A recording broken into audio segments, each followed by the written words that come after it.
Good evening, everyone. We're here again doing our Purpose Driven Life series. Thank you for joining us. Today's series is day 5. Yes, day 5. So the title of day 5 is Seeing Life from God's View. And very, very interesting progression from day 4, I should say, into day 5. You know, it starts out by saying, the way you see your life shapes your life. So let me just go to the end where you thinking about your purpose. The point to ponder is life is a test and a trust. And the verse to remember, unless you are faithful in small matters, you won't be faithful in large ones. Luke 16:10a. And the question to consider is, what has happened to me recently that I now realize was a test from God? What are the greatest matters God has entrusted to me? So you had a little chuckle when you said that. So what do you feel? What's your test recently? Well, I think the test recently for me is a test recently for all of us and for mankind right now with this, the COVID virus, affecting the majority of the population in the world, right? So I think that's a test, a quote unquote test from God, right? God is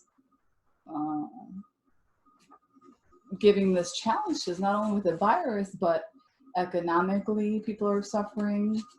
Socially, people are suffering. Spiritually, I think people are suffering. I read in the news the other day that the depression and anxiety has increased.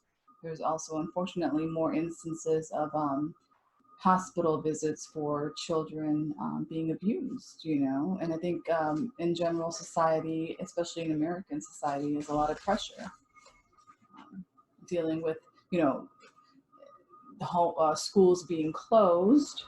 Therefore, parents are now having to also balance work along with online learning with their kids, and just a bunch of unexpected things that are happening. Yes, so it's definitely. I agree 100% with that. What do we realize is a test from God? We have to look at all of this as a test. Going over my notes, from today, one of the things I have is I wrote exactly that from the reading. Life on earth is a test. God is testing my character, faith, obedience, love, integrity, and loyalty every day, every second. So this is definitely what we're going through now is definitely a test for God. It's an opportunity for us to grow.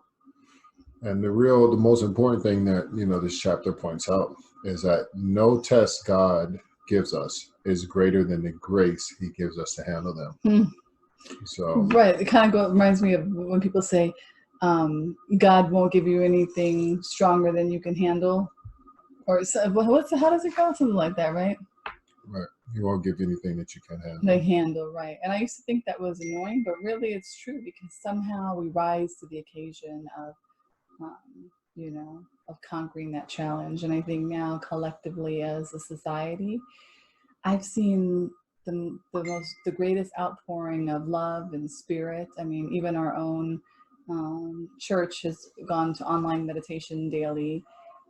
People are making masks. My own mom is, brought out her sewing machine and is sewing masks for first responders. People are, even though they're remaining socially distant, they are still having social distance get-togethers in the neighborhood where they mark out 6 feet and still get to see each other, But yeah, I agree with what you're saying, Kevin. Right. And it goes on to say, life on earth is a trust. Everything from our energy, intelligence, opportunities, relationships, and resources, included earth and all that it provides, are a gift from God.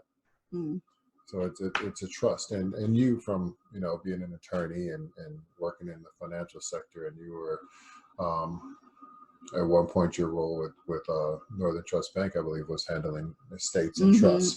So when you look at it from that point of view of what they're saying here, that life on earth is a trust, and how it relates to that, how do you see that?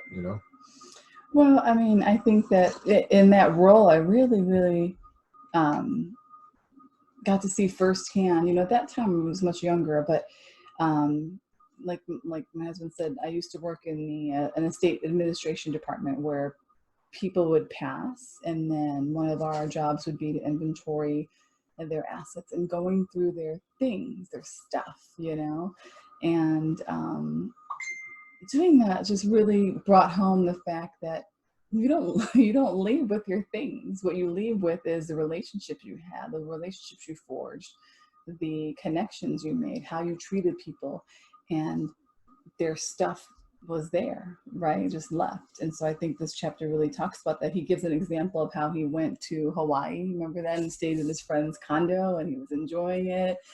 And said, we knew all along it wasn't ours, but they still took care of it, right? So I think that's very poignant there. They enjoyed it. They enjoyed it, right? But all the while making sure that they knew that they had to turn it over, so they took great care of it. Right. So, everything that we come into this world with nothing, and God has given, loaned, or trusted us with everything. However, we will leave with nothing but our soul.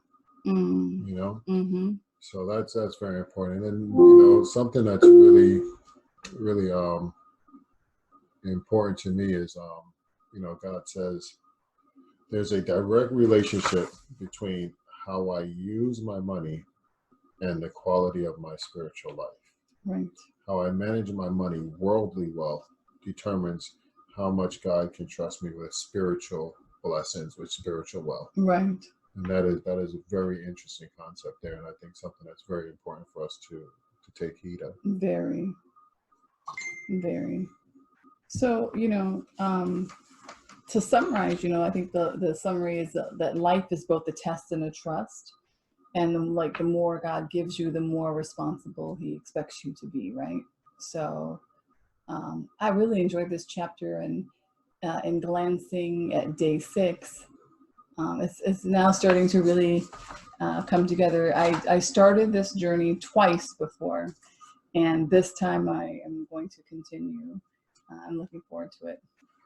Yeah, and to close, it's like looking at it from we're from a servant's point of view. We're here to serve, and so we've been entrusted, we've been blessed with all of these, material things that God has given us.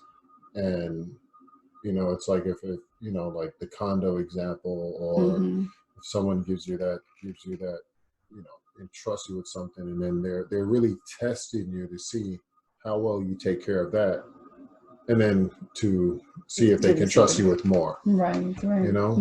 So very, very interesting concept when we think of that, that we will be blessed with, as we talked about yesterday, eternity. We'll be blessed with so much more riches if we take care of what we are here on earth. And I think, as we talk about this test that we're going through now, I think that's a sign to show that we are not being good stewards. We are not taking care of it like we're supposed to, like with pollution and now diseases running rampant, and what are some of these diseases from? We don't want to get into all of that, but, coming from, that's probably another one of your separate podcasts where you could talk about, veganism and, how, right, all of that, may have caused this to spread, but that's something more for the scientists or whatever. But I just feel like we need to do a much better job of what we've been trusted with here. Personally, our personal responsibility, much better job with our health, with our cleanliness, with our responsibility, with how we interact with each other, So definitely have to do better with that. So anything else, Mila? Nope. So we'll see you guys back tomorrow for day 6. If you're following along, again, the book is Purpose Driven Life, and I've been posting a link to it in our description box of the YouTube channel if you care to purchase it. But anyway, have a good evening, everyone. We'll see you tomorrow. Bye-bye.